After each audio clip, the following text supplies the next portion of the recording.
नमस्कार, मैं हूं विद्यानाथ झा। राष्ट्र गर्व में आपका स्वागत है।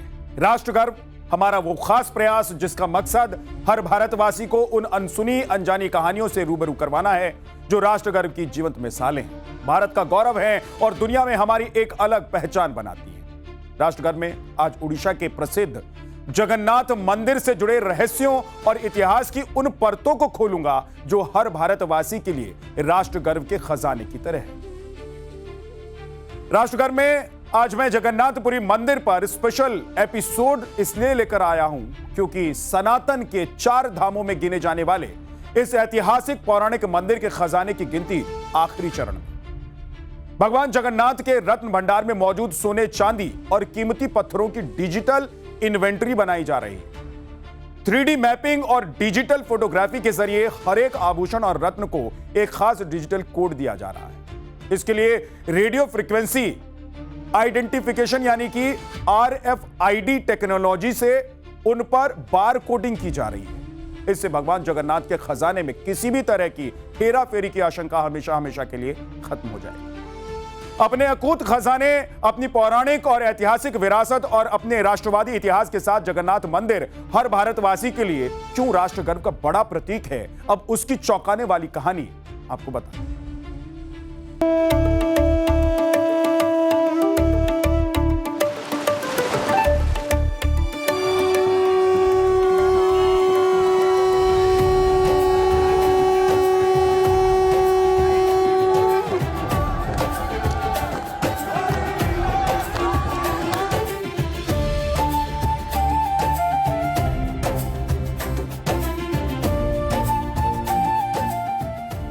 जगन्नाथपुरी सनातन का सबसे रहस्यमय और राष्ट्र गर्व से भरने वाला धाम।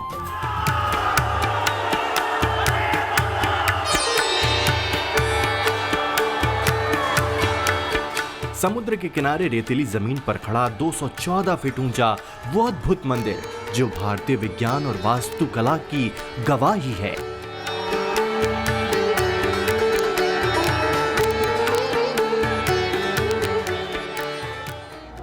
भारत के प्राचीन कौशल का गौरवशाली प्रमाण है।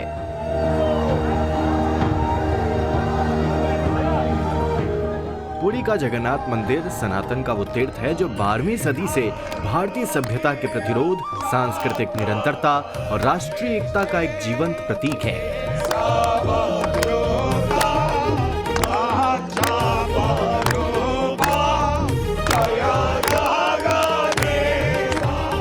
इसी से जुड़ती है भगवान जगन्नाथ के रत्न भंडार की वो रहस्यमय कहानी जो इस विशाल खजाने को भारत की सबसे बड़ी आध्यात्मिक और भौतिक धरोहर बनाती है। भगवान जगन्नाथ में सदियों से सनातन की ऐसी आस्था रही कि राजा से लेकर प्रजा तक इनके चरणों में अपना सर्वस्व न्यौछावर करते रहे।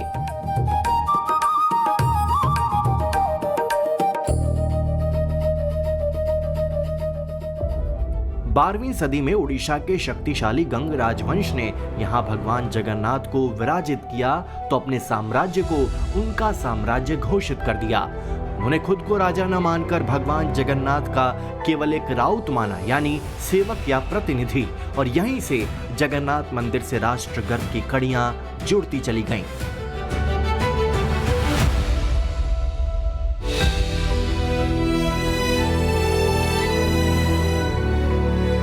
ओडिशा के सूर्यवंशी और गंग राजवंश के राजा जब भी कोई युद्ध जीत कर लौटते थे तो वे जीते गए राज्यों का सोना, हीरा और जवाहरात सीधे भगवान के चरणों में समर्पित कर देते थे और तभी से भगवान जगन्नाथ के खजाने की चर्चा दुनिया को चौंकाती रही।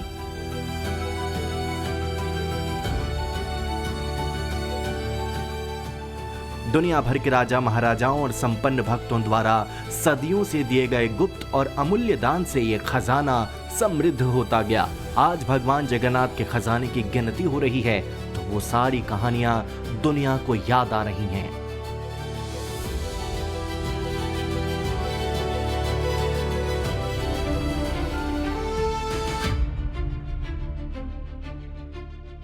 जगन्नाथ मंदिर के खजाने से जुड़ी हैरत अंगेज ऐतिहासिक तथ्य भी आपको बताता हूं, लेकिन पहले आपको बता दूं कि जगन्नाथ मंदिर के खजाने की अभी हो रही गिनती का आंकड़ा 48 साल पहले हुए खजाने की गिनती वाली लिस्ट से मैच हो चुका है। आज से 48 साल पहले यानी कि 13 मई 1978 को जब भगवान जगन्नाथ का रत्न भंडार खोला गया था, तब खजाने की गिनती में 72 दिन लग गए, जिसमें 128 किलो 380 ग्राम किलो सोने के और 221 किलो 530 ग्राम किलो चांदी के आभूषण मिले थे। इसके अलावा बड़ी तादाद में कीमती रत्नों की लिस्ट भी उस वक्त तैयार हुई। 2026 में 25 मार्च से गिनती शुरू हुई है एक बार फिर से, और 12 मई तक की गिनती में पुराने रिकॉर्ड की पूरी तरह मैचिंग हो गई। इस तरह भगवान जगन्नाथ के खजाने से आभूषण गायब होना या चोरी होने को लेकर लंबे समय से जो कयास और अफवाहें चल रही थी, वो आधारित मिलान रिपोर्ट के बाद पूरी तरह से खारिज हो गई। लेकिन यह तो अभी की एक कहानी है। सनातन के इस दिव्य धाम को कई बार मुस्लिम आक्रांताओं ने निशाना बनाया। एक दो बार नहीं, 18 बार जगन्नाथ मंदिर के खजाने को लूटा। इतिहासकारों और प्राचीन ग्रंथों के अनुसार पुरी के श्री जगन्नाथ मंदिर पर हुए 18 हमलों में लूटे गए खजाने की आज के समय में आर्थिक और ऐतिहासिक कीमत 4 लाख करोड़ से ऊपर की है। अगर जगन्नाथ मंदिर का वो सारा खजाना आज सुरक्षित होता तो यह दुनिया के सबसे अमीर मंदिरों की सूची में सबसे ऊपर होता, नंबर 1 पर। सन 1568 में बंगाल सल्तनत के सेनापति काला पहाड़ ने जगन्नाथ मंदिर को सबसे ज्यादा नुकसान पहुंचाया था। उसने मुख्य गर्भगृह, सोने के सिंहासन और मूर्तियों पर मढ़े अनगिनत रत्नों और सोने के आभूषणों को लूट लिया था। जगन्नाथपुरी मंदिर के ऐतिहासिक रिकॉर्ड मदाला पंजी के अनुमान के अनुसार अगर देखें तो काला पहाड़ ने तब 30,000 करोड़ रुपए का खजाना लूटा था। और इसी तरह साल 1601 से 1733 के दौरान खुर्रम खान, तकी खान समेत कई मुगल और सूबेदारों ने 10 से ज्यादा बार इस मंदिर पर हमले किए और हर बार मंदिर की हुंडी, सोने के बर्तन और उत्सवों के लिए रखे गए विशेष आभूषण लूट लिए जाते थे। मदाला पंजी के रिकॉर्ड के मुताबिक उस लूट का आंकड़ा भी 40,000 करोड़ के आसपास बैठता है। जगन्नाथ मंदिर के प्रति आम आदमी से लेकर राजा और महाराजाओं की जो आस्था है वो बेहद खास है। इसे आप पंजाब के महाराजा रणजीत सिंह की आखिरी वसीयत से भी समझ सकते हैं, जिस विश्व प्रसिद्ध कोहिनूर हीरे को अंग्रेजों ने उनके 10 साल के नाबालिग बेटे दिलीप सिंह से हड़प लिया था। महाराजा रणजीत सिंह उसे भगवान जगन्नाथ को दान करना चाहते। आज अकेले कोहिनूर हीरे की कीमत 50,000 करोड़ रुपए आंकी जाती है। यहां एक और ऐतिहासिक कहानी आपको बताता हूं। ओडिशा के राजा कपिलेंद्र देव ने साल 1460 से 1466 के बीच दक्षिण भारत के कई राज्यों को जीता और उस जीत से मिला खजाना 16 हाथियों पर लादकर भगवान जगन्नाथ मंदिरों को समर्पित कर दिया। जगन्नाथपुरी मंदिर के जय विजय द्वार मौजूदा पुराने शिलालेख उसका वर्णन करते हैं, जिसमें कपिलेंद्र देव ने उस पूरे खजाने को आधिकारिक रूप से सन 1466 में मंदिर की स्थायी संपत्ति के रूप में दर्ज करवा दिया था। राजा कपिलेंद्र देव ने उससे पहले ही भगवान जगन्नाथ, बलभद्र और सुभद्रा तीनों देवी मूर्तियों के लिए कम से कम 200 किलोग्राम सोने के गहने बनवा दिए। ये तो जगन्नाथपुरी मंदिर के रत्न भंडार की वैभव की चौंधिया देने वाली ऐतिहासिक कहानी। इस मंदिर से जुड़ी राष्ट्रीय एकता, अखंडता और राष्ट्रवाद की कहानी भी इतनी ही हैरत अंगेज है।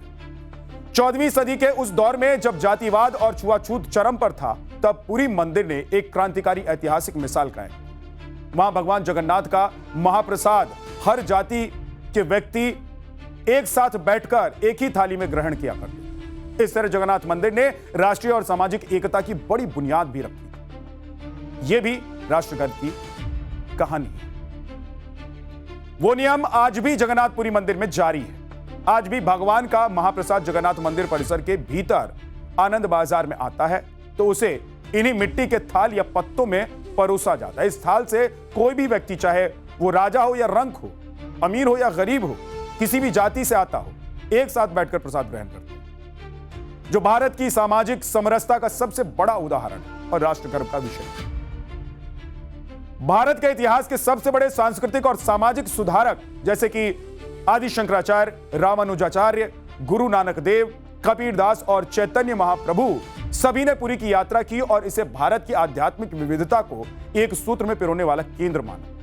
और जब भारत की सनातन संस्कृति पर विदेशी आक्रांताओं ने हमला बोला, तब विदेशी ताकतों के खिलाफ पूरे उड़ीसा और पूर्वी भारत को राजनीतिक रूप से एकजुट करने का मुख्य केंद्र बिंदु जगन्नाथ मंदिर बन गया। जगन्नाथ मंदिर और वहां की परंपरा और विरासत को कुछ लोग धर्म के चश्मे से भी देखते हैं। जो आज मैं उन्हें जगन्नाथ मंदिर से जुड़ी राष्ट्रवाद की वो ऐतिहासिक कहानी बताने जा रहा हूं जो इतिहास के पन्नों में दर्ज है।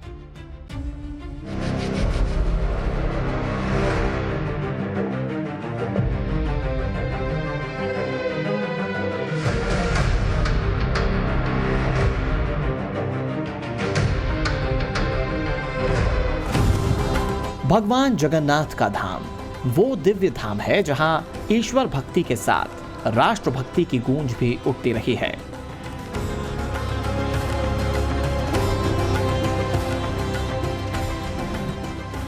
सन 1857 की क्रांति का जगन्नाथपुरी कनेक्शन जानकर आप चौंक जाएंगे। यह राष्ट्र गर्व से भरा इतिहास का वो पन्ना है जो पूरी तरह खुला ही नहीं। 1857 में भले ही अंग्रेजों के खिलाफ मुख्य सैन्य विद्रोह मेरठ और दिल्ली से शुरू हुआ था, पूरे देश के बगावत करने वाले भारतीय सैनिकों को एकजुट करने में भगवान जगन्नाथ की आस्था और जगन्नाथ मंदिर के पुजारी ने एक गुप्त और अभूतपूर्व भूमिका निभाई थी।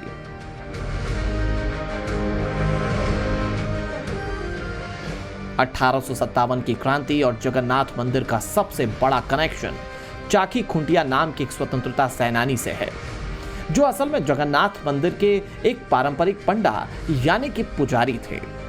उन्हें चंदन हजूरी भी कहा जाता है। तीर्थयात्रियों के पंडा होने के नाते वे अक्सर उत्तर भारत की सैन्य छावनियों का दौरा करते थे। उन्होंने जगन्नाथ मंदिर के तीर्थ पुरोहितों के भेष में घूम घूम कर ब्रिटिश सेना में शामिल भारतीय सिपाहियों, विशेष रूप से बंगाल नेटिव इन्फेंट्री के भीतर राष्ट्रवाद की अलख जगाई और उन्हें विद्रोह के लिए प्रेरित किया। चाकी खुंटिया देश भर में घूमकर तीर्थयात्रियों को पुरी आने का निमंत्रण देते थे। इस दौरान वे झांसी भी गए, जहां वे झांसी के राज परिवार, विशेषकर रानी लक्ष्मीबाई के आध्यात्मिक गुरु और घनिष्ठ मित्र बन गए। 1857 की क्रांति के बाद अंग्रेजों ने चाकी खुंटिया को एक बेहद खतरनाक विद्रोही माना। उन्हें गिरफ्तार कर असम की जेल में डाल दिया गया। जेल से रिहा होने के बाद भी उन्होंने ब्रिटिश नीतियों का विरोध जारी रखा, पुरी में रहकर स्वतंत्रता की अलख जगाई।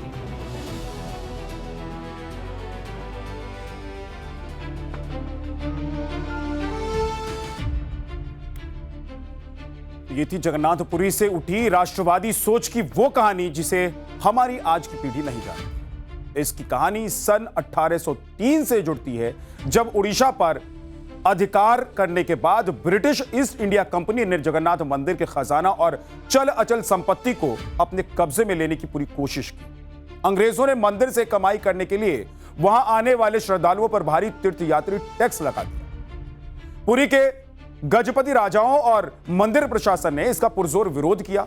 यह विरोध इतना तगड़ा था कि सामाजिक अशांति के डर से अंग्रेजों को साल 1840 में इस टैक्स को पूरी तरह समाप्त करना पड़ा। इस तरह 1857 की क्रांति की आंच जगन्नाथपुरी में सुलगनी शुरू हो गई थी। 1857 की क्रांति को कुचलने के बाद अंग्रेजों ने एक बार फिर जगन्नाथपुरी मंदिर के खजाने और संपत्तियों पर कब्जे की साजिश रचनी शुरू कर दी। 1877 में पुरी के तत्कालीन गजपति राजा दिव्य सिंह देव को अंग्रेजों ने एक विवाद में काला पानी की सजा सुनाकर अंडमान भेज दी। इसके बाद अंग्रेजों ने मंदिर के पूरे मैनेजमेंट और उसकी संपत्तियों को सीधे अपने नियंत्रण में लेने की कोशिश की और इसके लिए अदालत में मुकदमा दायर कर दिया गया। राष्ट्रगर्व की एक और कहानी यहां से जुड़ती है।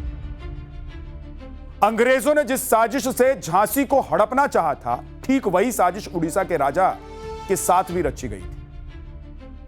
लेकिन राजा दिव्य सिंह देव को अंडमान भेजकर भी अंग्रेज अपनी साजिश में कामयाब नहीं हो पाए। राजा की अनुपस्थिति में उनकी माता रानी सूर्यमणि पाटम हादेई ने अंग्रेजों के खिलाफ एक लंबी कानूनी लड़ाई लड़ी। उन्होंने पूरे उड़ीसा के समाज और वकीलों को एकजुट किया। कोर्ट में अंग्रेजों की यह दलील खारिज हो गई कि वो मंदिर का बेहतर संचालन कर सकते। आखिरकार साल 1887 में अंग्रेजों को हार माननी पड़ी और एक समझौते के तहत मंदिर का नियंत्रण गणपति राजवंश के नाबालिग उत्तराधिकारी और एक अस्थायी समिति को वापस सौंपना। यह भारतीय इतिहास में औपनिवेशिक सत्ता के खिलाफ किसी धार्मिक संस्था की सबसे बड़ी कानूनी जीत थी। 1947 में भारत को आजादी मिली तो जगन्नाथ मंदिर को कानूनी दर्जा भी मिला। मंदिर की स्वायत्तता और प्राचीन परंपराओं को सुरक्षित रखने के लिए कड़े कानूनी कदम उठाए। 1955 में ओडिशा सरकार ने ऐतिहासिक कानून भी पारित किया, श्री जगन्नाथ मंदिर अधिनियम 1955। इसके तहत मंदिर का प्रशासनिक नियंत्रण पुरी के गजपति राजा की अध्यक्षता वाली एक स्पेशल मैनेजमेंट कमेटी को सौंप दिया। यह कानून सुनिश्चित करता है कि मंदिर की धार्मिक नीति, वहां के दैनिक अनुष्ठान और सदियों पुरानी परंपराओं में राज्य सरकारें मनमाना हस्तक्षेप न कर सकें। भारत की सुप्रीम कोर्ट ने भी कई ऐतिहासिक फैसलों में यह स्पष्ट किया है कि मंदिर की समस्त संपत्तियां, जमीनें और संपदाएं पूरी तरह से स्वयं भगवान जगन्नाथ की। उन कानूनी तौर पर जीवंत देवता का स्वरूप माना गया है। कोई भी व्यक्ति या संस्था उनकी संपत्तियों को बेच या हड़प नहीं सकती, ना ही उनके खजाने को कोई भी सरकार अधिग्रहित कर सकती।